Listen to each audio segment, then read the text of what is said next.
کوئی ذرا سا بھی اس کے ساتھ اچھا ہو جائے تو وہ عمر بھر یاد رکھتی اور بدلے میں سب کچھ لوٹا دیتی۔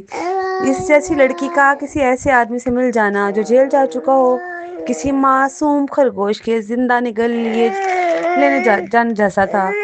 ایسا آدمی کچھ کماتا نہیں، بس بیوی کے پیسے اڑاتا ہے۔